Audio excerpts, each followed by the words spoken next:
Okay, so we can see that characteristics of male behavior, putting themselves forward, emphasizing qualities that make them look good, and de-emphasizing that which would show them in a less favorable light. Okay, girls are expected to be humble, emphasize the way they're just like everyone else, de-emphasize ways that they're special. Okay, so another little part of this book says the rituals of apologizing, softening criticism, and thanking can be used by men or women, but they are often found in the speech of women. So other characteristics of female behavior then, apologizing, softening criticism, and thanking and being thankful. Okay, when presenting their own ideas, men state them in most certain and absolute form they can and wait to see if they're challenged. So, characteristics of male behavior, state them in certain and absolute forms. Their thinking is that if there are weaknesses, someone will point them out. And by trying to argue against these objections, they will find out how their ideas hold up.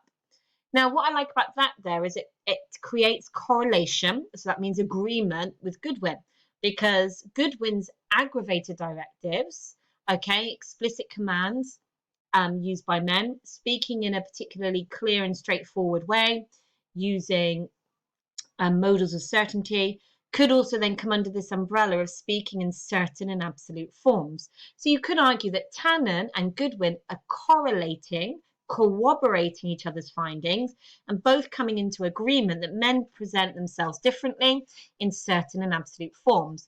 Goodwin by using aggravated directives, and Tannen, as she's saying here. So in reverse, you could argue that women soften their language by using mitigated directives. So there's a correlation between Goodwin and Tannen. So as we move forward, it's always good to look for those links, okay, across our theories, how they corroborate, how they support each other. Brilliant, okay?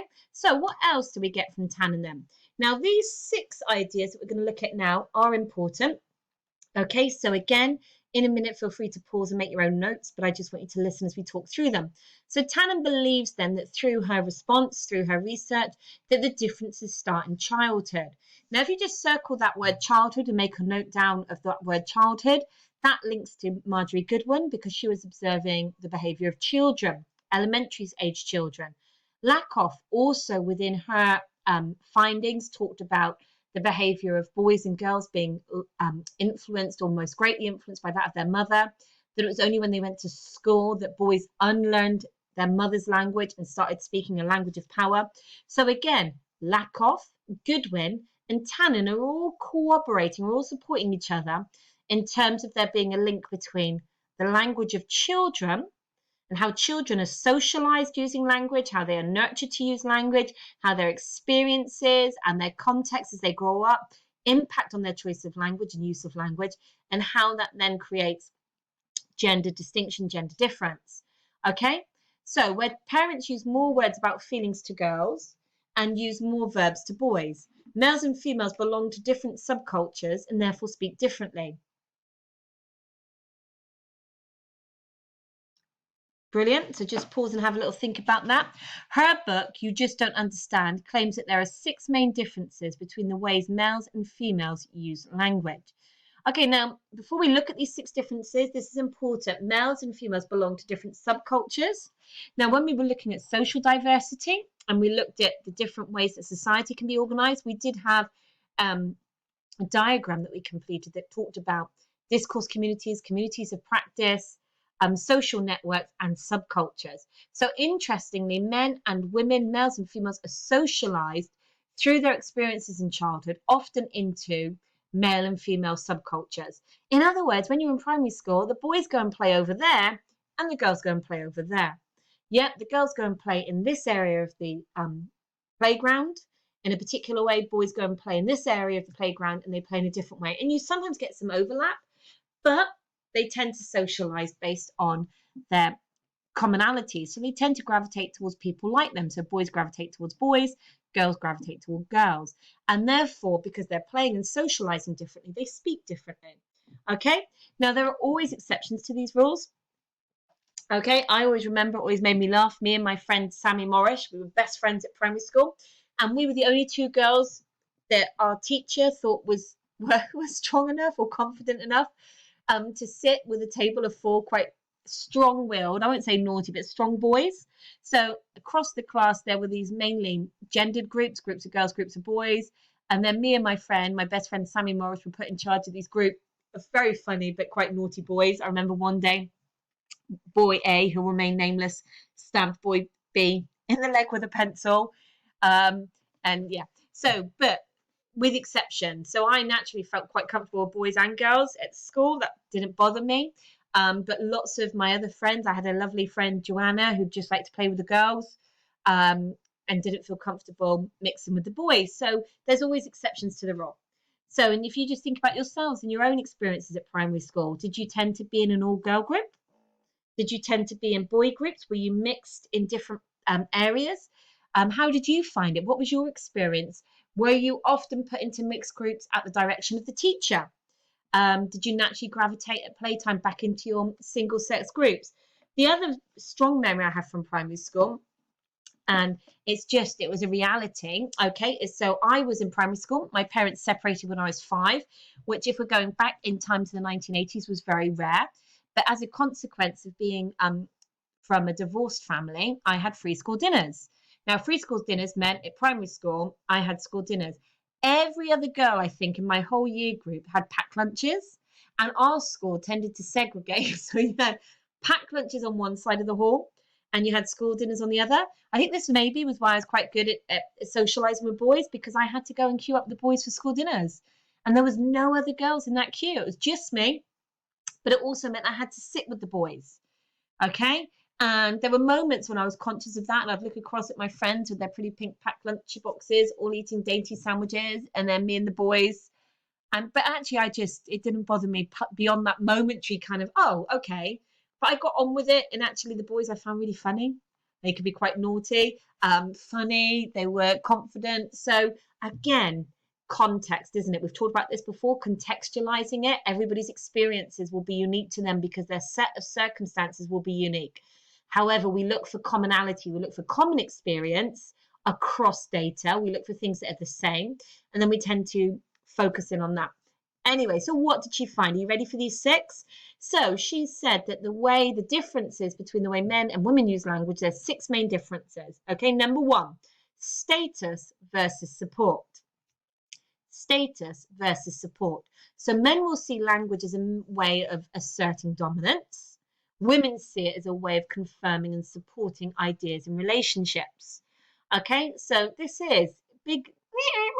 You can hear it, can't you? This is a very stereotypical representation of gender and gender difference that we see not just in language. Okay, we often see the image of men as being driven by status and the women being driven by support and wanting to build relationship. Okay, think that party. What's that film when they're on a bachelor party? The Lone Wolf. Okay, the guy that says he is the lone wolf and he promotes his status over the support of others. Okay, number 2, independence versus intimacy. So again, this reinforces a classic stereotype that men prefer to go it alone. They prefer to be independent versus intimacy, whereas women seek support and relational learning. So women learn through relationships. This argues that men learn and communicate independently. Okay, advice versus understanding. So men see language as a way to solve people's problems, to offer advice and solutions. Women see it more as a means of offering empathy and connection. Number 4, information versus feelings. So men are more concerned with facts and giving information. Women are more concerned with talking about their feelings and their emotions. 5, orders versus proposals. Men will use imperatives. Women will use, it says interestingly here, hidden directives, mitigated directives versus aggravated. So number 5 is direct link to Marjorie Goodwin and her findings on aggravated and mitigated directives. Okay, and then number 6, conflict versus compromise. Men will argue, in other words, look to use language aggressively, competitively. It will be conflict driven. They won't mind creating tension, versus the stereotype that women use language to create points of compromise. They will try to find a middle ground. Now, I keep deliberately using this word stereotype. One of the biggest criticisms against Tannen is that she does reinforce stereotypes. So some people think her popularity is tied into that because she's telling people kind of what they want to hear, what people have long believed, that men and women are different. That's why she has her popularity. That's why she translates to popular culture so well, because she's kind of saying what everybody secretly thinks or believes anyway. However, as we will see when we look at other theorists, there are ways to challenge this. And the problem with any stereotype, it's a dangerous proposition to organize and categorize people into two groups, male and female, in this way. You tend to then generalize, you lose sight of the individual, and you don't allow for context to determine how we use language. Okay, so we're going to make a list of those 6. And then one last thing to show you just for today, we will come back to Tana tomorrow because it's quite rich what she tells us, and we need to illustrate each of these areas with some examples. But we're starting to build our context card, our kind of revision card for Tannen. So the last thing she also says then, okay, she did make some other generalizations based on her findings. And I'm again using some words to guide us a little bit, maybe to lead you, generalizations into a place of challenge. Look, these are generalizations. Women do all this, men do all this. Generalizations reinforce stereotypes and a narrow way of categorizing and seeing people and their behavior. And that is dangerous because if you fall into the trap of generalizing and seeing people in a particular way, we lose sight of the individual. Stereotypes can also then lead to discrimination and prejudice and some of those recycled ideas about men and women that we're often having to fight. So the other problem with Tannen then is that she can be seen in a controversial way to reinforce these stereotypes. So here we go. Women talk too much. Do they? Maybe. Speak in private contexts, build relations, overlap, and speak symmetrically. So overlap means they tend to overtalk. Some people might say interrupt and overlap. What's the difference? An interruption is a deliberate desire to stop somebody else from speaking because you no longer value or you disagree with what they're saying. So it always has a negative connotation. Overlap, sometimes you're just excited. Oh, yeah, no, I know, I saw that too. And you overlap speech because you're excited to contribute. Symmetric versus asymmetrically. Okay, so symmetric means you speak equally. So they speak equally. Their language seems to be of a similar type. Men get more airtime. So even though women talk too much, men get more airtime. In other words, men are given the floor. They're encouraged to speak more than women.